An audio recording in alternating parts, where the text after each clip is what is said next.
बिस्मिल्लाहिर्रहमानिर्रहीम अस्सलाम वालेकुम। वेलकम टू मेरे चैनल पे। कैसे हैं आप सब लोग? जहाँ पे रहें खुश रहें, हैप्पी रहें। अल्लाह पाक आपको ढेर सारी खुशियाँ दे। आज बनाऊंगी मैं बहुत ही मज़ेदार से आलू करेले। तो शुरू करते हैं अपनी इस मज़ेदार सी रेसिपी को। बिस्मिल्लाहिर्रहमानिर्रहीम। यहाँ मैंने लिया है 1 kg करेले। इन्हें मैंने अच्छी तरह से पील करके इनका छिलका उतार लिया था। फिर इनके जितना भी गुदा था वो निकाल के कटिंग करके इन्हें मैंने नमक लगा के आधा से पौना घंटा छोड़ दिया था, ताकि इनका जो जितना भी कड़वाहट होती है, इनका पानी होता है वो निकल जाए। तो इनको पानी को मैंने अच्छी तरह से निकाल के फिर ठंडे पानी में से काफ़ी देर तक धोया, साफ़ किया और मलमल के कपड़े में शामिल करके इसे अच्छी तरह से निचोड़ लिया, ताकि इनका जितना भी कड़वा पानी वो निकल जाए।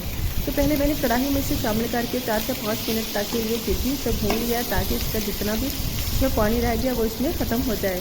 तो पानी को मैंने अच्छी तरह से ख़त्म करने के बाद इसमें शामिल किया घी को। अब मैं इसे अच्छी तरह से फ्राई कर लेती हूँ। और फ्राई आपने बिल्कुल लो फ्लेम पे करना है, ताकि जितनी करेले अंदर से अच्छी तरह से फ्राई हों और इनकी कड़वाहट दूर हो जाए। हमेशा जब भी करेले फ्राई करें आपने लो फ्लेम पे ही करने हैं, हाई फ्लेम पे मत करना है, क्योंकि वो बाहर से तो जल जाएंगे लेकिन अंदर से कच्चे रह जाएंगे और फिर जब पकाएंगे तो वो उसमें होगा कड़वाहट आएगी। तो इस तरह जब बनाएंगे आप तो इसमें कड़वाहट बिल्कुल भी नहीं आएगी। तो ये देखिए अच्छी तरह से ब्राउन हो चुकी है। इसे मैं सबको निकाल लेती हूँ। तो यहाँ मैंने लिए हैं 3 बड़े साइज़ के प्याज। उनको मैंने अच्छी तरह से चॉप कर लिया है। वो अब बाकी जो घी बचा है उसमें मैं अच्छे फ्राई कर लेती हूँ। तो प्याज को इसमें आपने बहुत ज़्यादा भूनना नहीं है, थोड़ी देर के लिए मैंने इसे भूना है 2 से 4 मिनट के लिए। फिर इसमें शामिल कर दिया सिर्फ 1 चम्मच लहसुन का अदरक। मैं इसमें शामिल नहीं करूँगी। प्याज बहुत गर्म होता है, करेले बहुत गर्म होते हैं, इसलिए मैं इसमें सारा मसाला जो है बस थोड़ा थोड़ा ही शामिल करूँगी। तो करेलों में ज़्यादा शामिल किया जाता है टमाटर और प्याज। तो यहाँ मैंने टमाटर लिए हैं 3 से 4 अदद बड़े साइज़ के। उन्हें मैंने गोल गोल कटिंग करके शामिल कर दिया था। अच्छी तरह से मैंने इनको फ्राई किया, भून लिया। तो फिर इसमें शामिल कर दिया मैंने आलू। तो मैं इसमें स्पाइसी शामिल करती हूँ। 1 चम्मच भर के मैंने इसमें शामिल कर दिया लाल मिर्च का, आधा चम्मच इसमें किया शामिल मैंने हल्दी का, 1 चम्मच भर के इसमें शामिल कर दिया मैंने नमक का, 1 चम्मच ही मैंने बस इसमें शामिल किया है गरम मसाले का। और इसमें मैंने कोई भी मसाला शामिल नहीं करना। तो हल्का सा पानी लगाया, इसे भून लेते हैं। आलू मैंने जो लिए थे वो 100 ग्राम के करीब लिए थे और इसमें शामिल कर दिया मैंने थोड़ी सी इमली। अगर आपके पास अनारदाना तो वो लास्ट में शामिल कीजिएगा, क्योंकि अनारदाना बहुत अच्छा लगता है। और अगर अनारदाना आपके पास नहीं है तो फिर इसमें आपने इमली को लास्ट में शामिल करना है। तो इसे मैं अच्छी तरह से भून लेती हूँ। तो ग्रेवी बहुत अच्छी तरह से तैयार हो चुकी है। तो इसमें मैंने शामिल कर दिए हैं करेले जो कि फ्राई करके रखे हुए थे।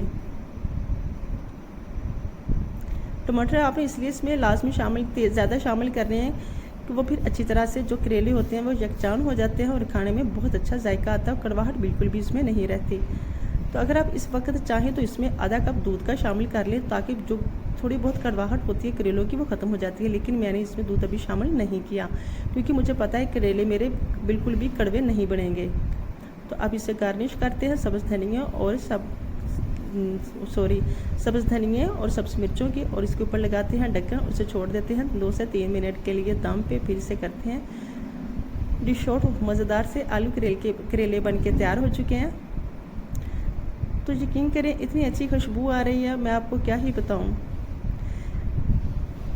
कल मैं अपनी वीडियो अपलोड नहीं कर सकी क्योंकि मैं काफ़ी बीमार थी और मैं मुझसे अपनी वीडियो बना नहीं पाई। तो सॉरी, कल के लिए माजरत चाहती हूँ।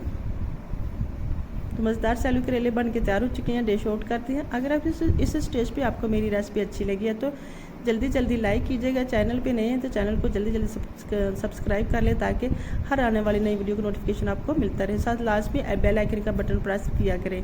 तो कमेंट बॉक्स में मुझे बताना कि कैसी लगी आपको मेरी आज की आलू करेले की मज़ेदार सी रेसिपी। अपना और अपनी फैमिली का ढेर सारा ख्याल रखना, मुझे भी दुआओं में याद रखना, फीडबैक देना बिल्कुल भी मत भूलिएगा।